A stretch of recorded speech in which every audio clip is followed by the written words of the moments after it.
Olá, que bom estarmos aqui reunidos para estudarmos o Evangelho segundo o Espiritismo. Nós faremos um estudo muito simples, muito singelo, mas que vai nos auxiliar a passarmos por esses instantes em que às vezes nos sentimos um pouquinho tristes, um pouquinho desanimados. Nada melhor do que o Evangelho para nos fortalecer. E antes de nós começarmos o nosso pequenino estudo, nós vamos fazer uma prece, rogando a espiritualidade superior que nos auxilie nesses instantes. Pai de infinita bondade e misericórdia, rogamos a Ti que nesses instantes possamos estar ligados, conectados com a espiritualidade superior. Ajuda-nos, Pai, para que os nossos corações estejam abertos para receberem as orientações, as intuições que certamente nos chegarão. Auxilia-nos para que não percamos a nossa fé. Ajuda-nos para que tenhamos coragem e bom ânimo para seguirmos em nossa caminhada. Graças a Deus. Então, nós vamos começar esse nosso estudo. E hoje, ele vai ser sobre o capítulo 6º, o Cristo Consolador. Por que nós escolhemos esse tema, o Cristo Consolador? Porque é fato que nesses dias nós estamos realmente precisando nos lembrar de tudo aquilo que Jesus Cristo nos deixou, de todo o legado que Ele deixou para nós, para nos fortalecer. Nesses instantes que aqui passaremos, nós iremos tentar fazer com que esses ensinamentos retomem aos nossos corações de forma mais, digamos assim, mais consciente. Porque é claro que nós não nos esquecemos dos ensinamentos de Jesus, mas é que conforme vamos vivendo as situações, parece que esses ensinamentos vão ficando um pouquinho sufocados pelos problemas, pelas nossas aflições, pelas nossas dificuldades, e isso é normal. Não é que os ensinamentos não estejam lá, é que às vezes eles ficam um pouquinho abafados por tudo isso que nos acontece. Então nós achamos interessante nós conversarmos sobre o Cristo Consolador. E antes de nós lermos propriamente o Evangelho, nós gostaríamos de fazer uma pequena reflexão, porque algumas vezes as pessoas acham que simplesmente por elas terem fé, simplesmente por elas acreditarem em Deus, acreditarem em Jesus, elas não passarão por dificuldades.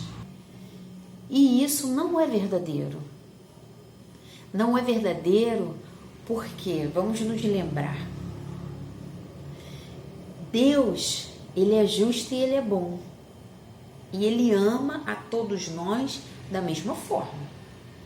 Então, se Ele fosse beneficiar essa pessoa, porque ela crê nele, o que aconteceria com essa aqui que não crê nele? Ela ia ficar largada? Ela não ia receber auxílio? Então, quando nós achamos que pelo fato de nós termos uma religião ou pelo fato de nós termos uma crença, nós estaremos protegidos das dificuldades, nós estamos tendo, sem perceber, um pensamento de privilegiados.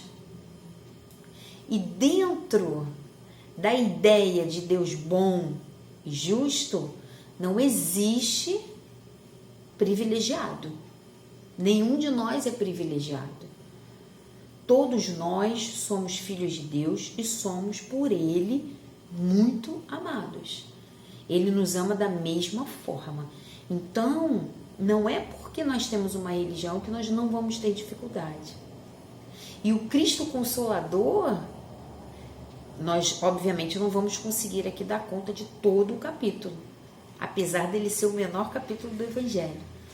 Mas, se vocês tiverem a curiosidade de ler o capítulo, que realmente é bem curtinho, vocês vão perceber, assim como eu percebi, que em nenhum momento está escrito no Evangelho segundo o Espiritismo que Jesus, que Deus, que alguém irá retirar de nós as dificuldades. A ideia não é essa. Cristo Consolador não vem com a ideia de tirar de nós as dificuldades. Ele vem nos consolar. Ele vem nos explicar.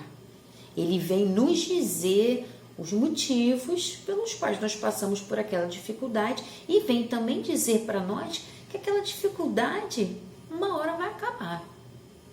Então é importante nós começarmos com isso. O Cristo Consolador, ele não vai retirar dos nossos ombros aquilo que nós devemos carregar, mas ele vai nos auxiliar. Assim como o próprio Cristo teve um sirineu que o auxiliou a carregar a cruz, né?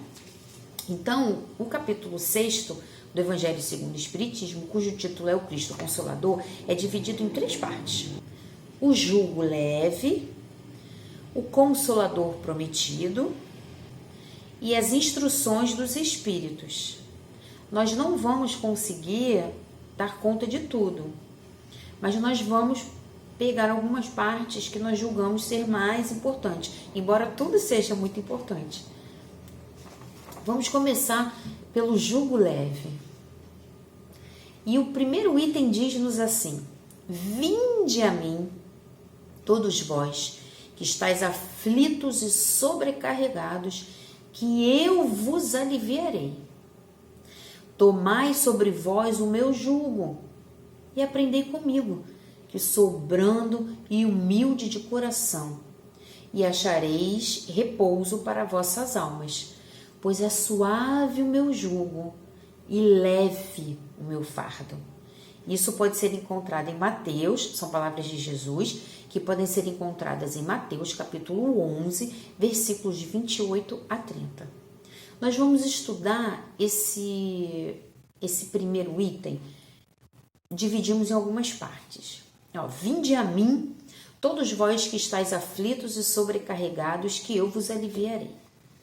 Jesus começa falando para nós irmos até Ele, porque Ele já veio até nós, né?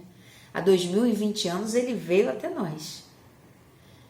E agora Ele vem fazendo esse convite: vinde a mim, todos vós que estáis aflitos e sobrecarregados, e eu vos aliviarei. E quem pode dizer que nunca se sentiu aflito, que nunca se sentiu sobrecarregado? E olha que interessante, é aquilo que nós conversamos logo no início. Ele nos diz que eu vos aliviarei. Ele vai nos dar, sim, ferramentas para que nós nos sintamos mais aliviados. Mas antes, nós temos que sair dessa nossa zona de conforto ou dessa nossa zona de desconforto. Quando nós estávamos estudando, para fazer essa nossa conversa, nós nos lembramos de um palestrante que vocês devem conhecer, que é o Haroldo Dutra Dias. Em uma de suas palestras, ele contou que uma pessoa estava viajando, contou uma história, né? Uma pessoa estava viajando de carro e no meio do caminho, na estrada, teve que parar para abastecer o seu carro. E durante esse abastecimento, ele ouvia um cachorro que uivava insistentemente. O cachorro não parava de uivar. E aquilo foi incomodando, porque o cachorro uivava, e ele foi se sentindo cada vez mais incomodado. Em determinado momento, ele virou-se para um dos funcionários e perguntou: o que está acontecendo com aquele cachorro? E o funcionário falou assim: aquele cachorro? É que ele está deitado em cima de um prego. E a pessoa ficou indignada. Falou: virou-se para o funcionário e falou: mas se ele está deitado em cima do prego, por que ele não sai do prego? E o funcionário deu uma resposta que traz para nós muito material para reflexão. Ele disse assim: não, o prego está o machucando o suficiente para ele uivar, mas não o suficiente para ele se levantar. E quantas vezes isso acontece conosco? Nós estamos numa zona que não é de conforto, ela é de conforto porque a gente já conhece, mas ela nos causa incômodo. Só que nós não saímos dessa zona, nós ficamos ali, por vários motivos. E sempre lembrando que não nos cabe julgar o motivo que leva o outro a permanecer nessa zona.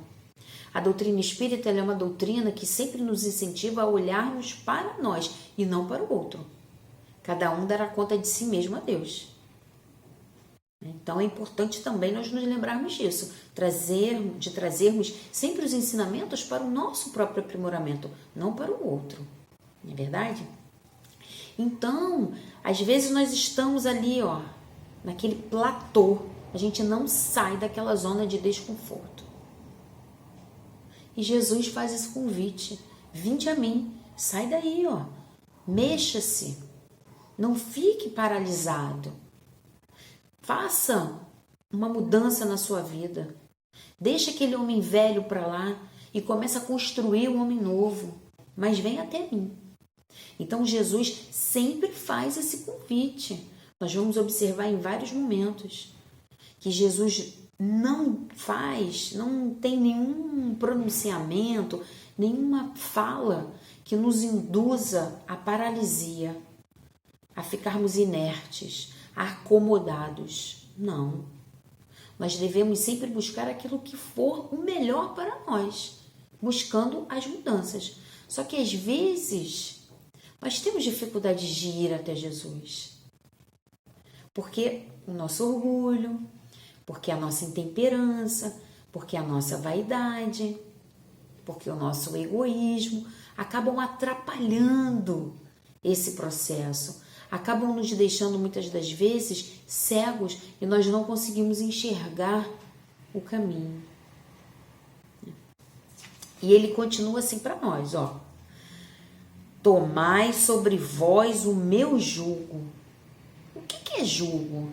Jugo é uma estaca, é um objeto de madeira que faz com que o gado fique preso e que ele vá na direção que ele é guiado. Porque imaginemos, nós temos uma carroça e temos, vamos supor, 2 bois, 4 bois, não importa. E aqueles bois têm que carregar a carroça. Mas vamos imaginar que cada boi vá para um canto. Um vai para a direita, outro vai para a esquerda, o outro fica parado, o outro quer ir para frente. Como é que a carroça vai caminhar bem? Não vai. Então, o jugo é esse objeto, esse instrumento que faz com que todo mundo fique alinhado e que todo mundo siga na mesma direção daquele que é aquele que o conduz, né? Tem alguém que conduz aquela carroça. E aquele que conduz aquela carroça é que vai ter o poder de direcionar esse jugo para onde ele acha que é melhor. E Jesus fala aqui para nós, tomai sobre vós o meu jugo. E o que é o jugo?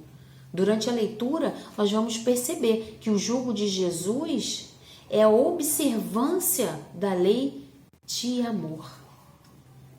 Mas como é difícil nós amarmos ao próximo. Como é difícil nós muitas das vezes nos amarmos.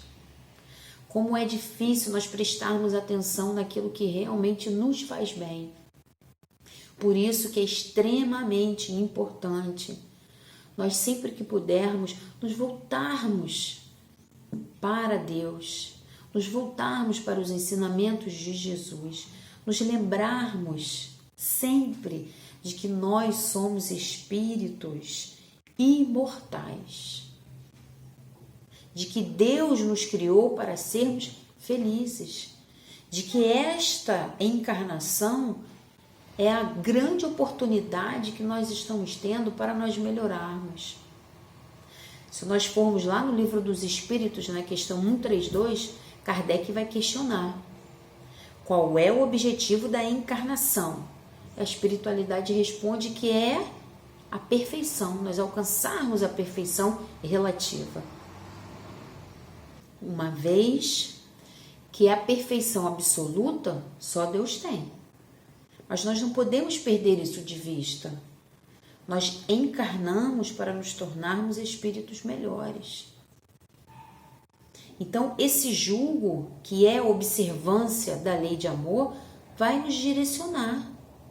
Sempre que eu tiver em dúvida entre fazer ou não fazer algo, entre falar ou não falar algo, eu devo me lembrar: o que faria Jesus no meu lugar? O que a lei de amor diria para eu fazer? Se fosse ao contrário, se fosse comigo, que fosse ouvir o que eu quero dizer, que fosse sofrer as consequências do ato que eu quero ter, será que eu iria gostar? E dessa forma, tentando trabalhar dentro da lei de amor, nós vamos caminhando. Lembrando que de vez em quando nós vamos errar mesmo, faz parte, nós somos seres humanos, nós vamos errar. Mas sempre tentando acertar. Vamos nos lembrar do exemplo lá do cachorro. Nós não podemos simplesmente dizer: eu sou um espírito falho, eu não vou conseguir me tornar realmente um espírito puro de uma hora para outra, então eu vou deixar para lá, vou ficar aqui parado. Se eu fico parada, o prego continua a me machucar. E chega em determinado momento em que nós falamos para nós mesmos: não dá mais, eu não quero mais sentir isso, eu não quero mais agir assim, eu não quero mais ter esse resultado, eu quero ter um resultado melhor, eu quero ter um resultado diferente. E aí nós mudamos de atitude, né? Aí Jesus continua: tomai sobre vós o meu jugo e aprendei comigo, que sou brando e humilde de coração. Por que aprender comigo? Algumas pessoas podem pensar, né? Poxa, mas Jesus está sendo uma pessoa que não está sendo muito coerente, porque ele fala tanto de humildade e ele vem dizer: aprendei comigo. Por quê? Se nós formos ao Livro dos Espíritos, na questão 625, nós vamos ver que Kardec pergunta à espiritualidade superior qual é o tipo mais perfeito que foi oferecido para nós aqui na Terra. E qual é a resposta? Jesus. Jesus alcançou um estágio de evolução já tão elevado que mesmo ele encarnando, ele não corre mais o risco de errar. Então ele é o exemplo para nós. Ele é nosso guia e modelo. Por quê? Porque ele é o preferido de Deus? Não. Ele foi criado simples e ignorante, igualzinho a cada um de nós. Mas ele foi fazendo as escolhas certas e alcançou a condição crística. Porque nós já sabemos que Jesus Cristo não é um nome. Cristo não é um nome. Cristo é uma condição que todos nós estamos fadados também a atingirmos. Basta que nós nos esforcemos para isso. Então, Jesus é o nosso exemplo, não é porque ele é o preferido de Deus, não é porque ele simplesmente se intitulou assim: aprendei comigo. Ele falou que aprendei com ele, pronto. Não, mas não é assim, simplesmente por si. É porque ele já alcançou esse patamar, essa condição crística. Então, ele é o nosso exemplo. E vamos nos lembrar, Jesus Cristo, durante o tempo em que ficou pregando, os seus 3 anos de pregação do Evangelho, pregação mais efetiva, ele realizou algumas ações, praticou algumas ações que para algumas pessoas aquilo ali tudo foi taxado de milagre, mas nós já sabemos que não é. Era simplesmente uma manipulação de fluido. Jesus não cria o fluido, que o Criador é só um. Jesus é um co-criador, então ele manipula o fluido, né? Nós já sabemos disso também. Ele manipula o fluido. Então, quando Jesus manipulava esses fluidos, ele realizava os chamados milagres, que nós já sabemos que não são mais milagres. Então, se nós pararmos para analisar o momento no qual ele foi preso, será que nós achamos, de fato, que Jesus não tinha condições de quebrar aquelas algemas? Que Jesus não tinha condição de que caísse um temporal ali imenso, que viessem animais e que ele fosse solto? Será que nós realmente achamos isso? Claro que não. Jesus tinha e tem o poder de fazer aquilo ali tudo desaparecer. Mas o que ele falou? Seja feita a vossa vontade, Pai. Ele se submeteu à vontade de Deus. Ele aceitou. Eles querem me crucificar, então eu vou permitir ser crucificado. Vou me permitir passar por essa experiência para ser mais um exemplo para eles. Então, ele é uma pessoa branda. Aí eu fui pesquisar lá no dicionário o que era uma pessoa branda. Uma pessoa branda é aquela pessoa que se caracteriza pela docilidade. É uma pessoa doce, é uma pessoa afável. Ser brando é não ter severidade, é não ser rígido. Quantas vezes nós somos rígidos, achamos que o que falamos é verdade e nos fechamos naquela fala. Nós nos fechamos naquela ideia e nós não nos abrimos mais. E nos esquecemos de uma das verdades do budismo que realmente nos ajuda muito, que é a impermanência. Nada é, tudo está. Nada é, tudo está. Porque existe essa lei da impermanência. Estamos vendo agora. Quantos planos nós havíamos feito que nos pareciam tão certos de acontecerem? E tudo teve que ficar paralisado por causa de um vírus.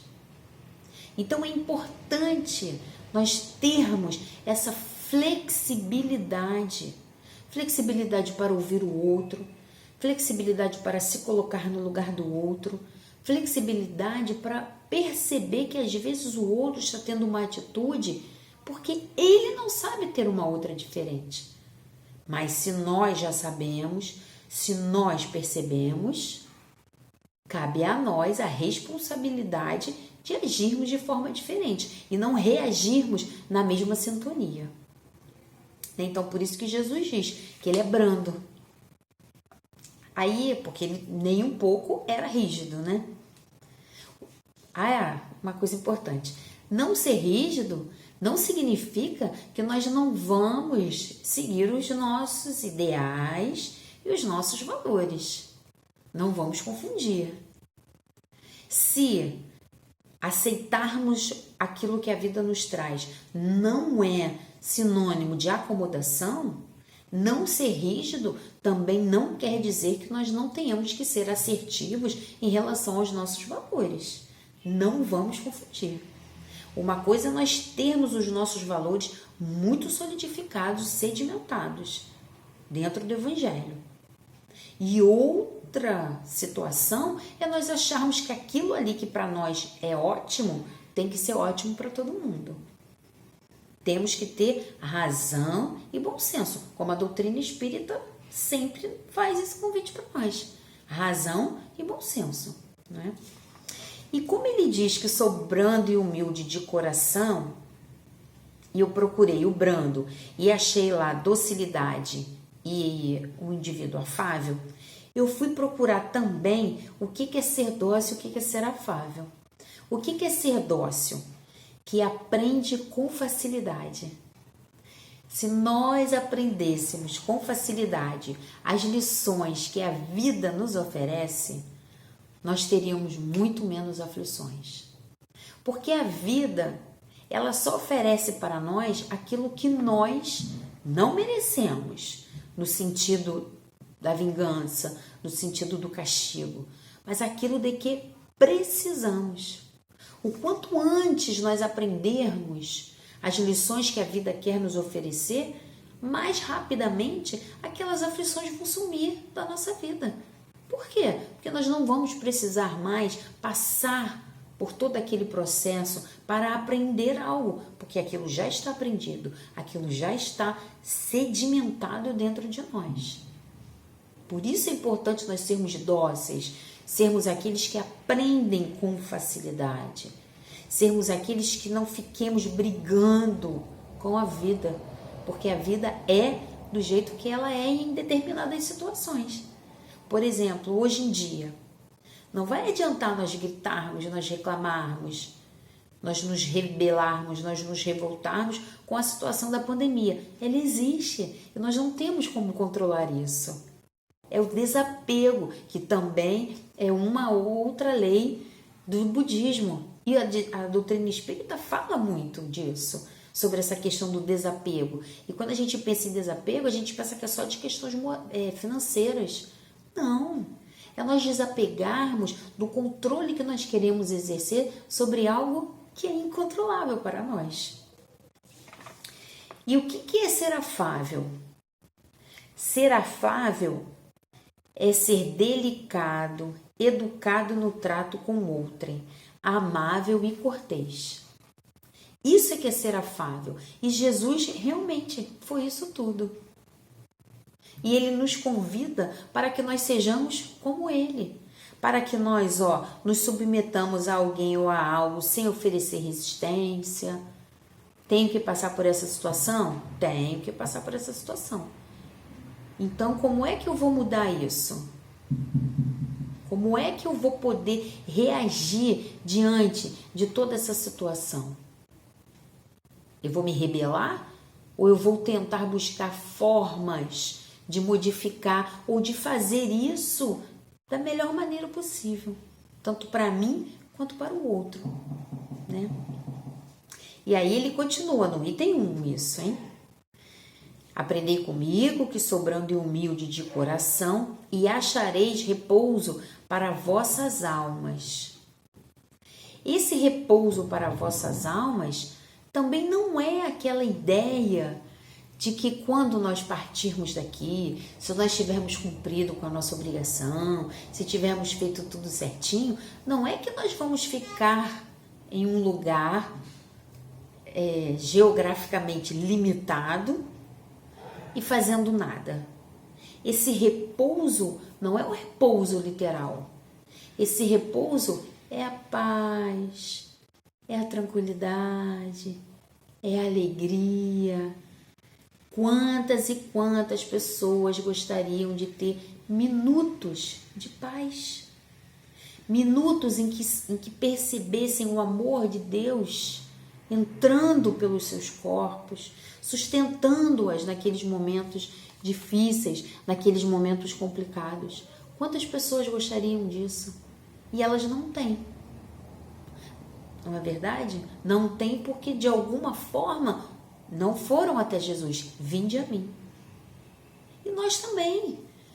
Às vezes nós passamos por situações nas quais nós nos desequilibramos. Às vezes nós próprios falamos: caramba, me desequilibrei. Nesse momento que nós nos desequilibramos, nós perdemos a nossa paz. Perdemos, às vezes, a alegria de viver por um período de tempo. E o que nós devemos fazer? Ir até Jesus. Sempre buscar Jesus. Porque Ele prometeu que Ele estaria conosco até o fim dos tempos. E Ele está conosco. Está e estará. Porque Ele não vai nos abandonar, né? E no finalzinho ele diz assim, pois é suave o meu jugo e leve o meu fardo. Já conversamos sobre a suavidade do jugo, né, que é um objeto que nos direciona para onde devemos ir. E o fardo nada mais é também do que nós permanecermos em consonância com ele. Como a nossa conversa está chegando já ao fim, eu vou ler aqui um pedacinho do item 2. Não mais do que isso, não vou ler mais. Eu deixo o convite para que vocês façam a leitura desse capítulo. Leiam um pouquinho, um parágrafo por dia. Ele é tão pequeno. e realmente é um consolo para as nossas almas.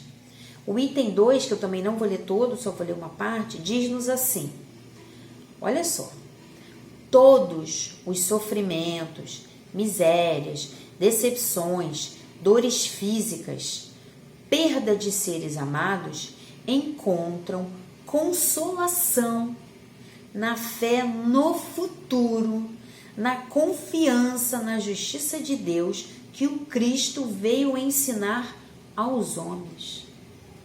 2 pontos que ele botou aqui para nós. Fé no futuro e na confiança na justiça de Deus.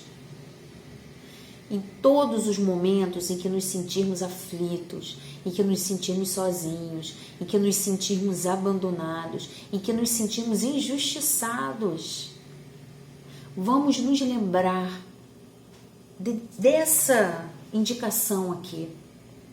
Encontro consolação na fé no futuro e na confiança na justiça de Deus. Somos espíritos imortais, o nosso corpo vai perecer, mas a nossa alma vai seguir.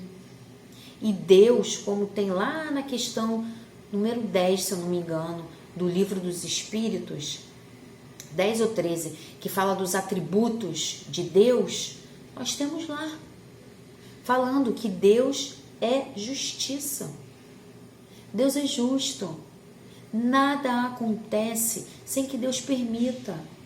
Se Deus permite que alguma aflição chegue até nós, não é porque Ele quer nos castigar, não é porque Ele quer nos magoar, é porque Ele nos ama e Ele quer para nós o melhor. Só que às vezes nós precisamos de um remédio um pouquinho mais amargo para percebermos as situações, as circunstâncias e mudarmos de postura. Então, companheiros, essas são as palavras que nós gostaríamos de deixar para todos nós, palavras de confiança, palavras que têm o intuito de fortalecer a nossa fé, não porque eu disse, mas Jesus disse. Para nós fecharmos esse nosso momento, fecharmos essas nossas reflexões, nós vamos fazer uma prece, agradecendo muito a Deus, nosso Pai, em primeiro lugar, por nos dar essa oportunidade de conhecermos o Consolador prometido, oportunidade de conhecermos Jesus, que é aquele que prometeu que estaria conosco até o fim dos tempos.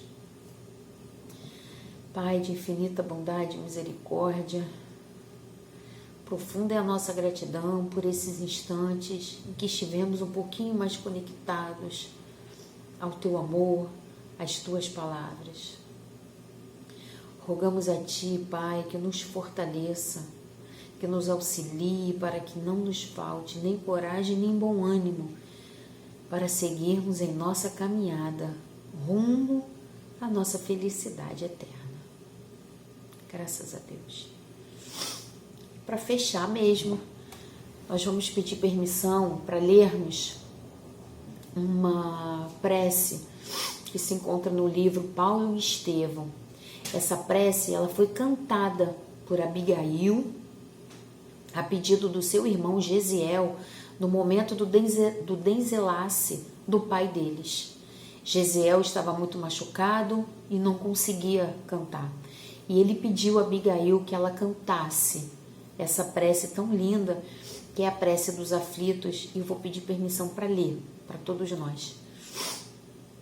Senhor Deus, Pai dos que choram, dos tristes, dos oprimidos, fortaleza dos vencidos, consolo de toda dor. Embora a miséria amarga dos prantos de nosso erro, deste mundo de desterro, clamamos por vosso amor. Nas aflições do caminho, na noite mais tormentosa, vossa fonte generosa é o bem que não secará. Sois em tudo a luz eterna, da alegria e da bonança, nossa porta de esperança que nunca se fechará. Deus é conosco. Paz e luz.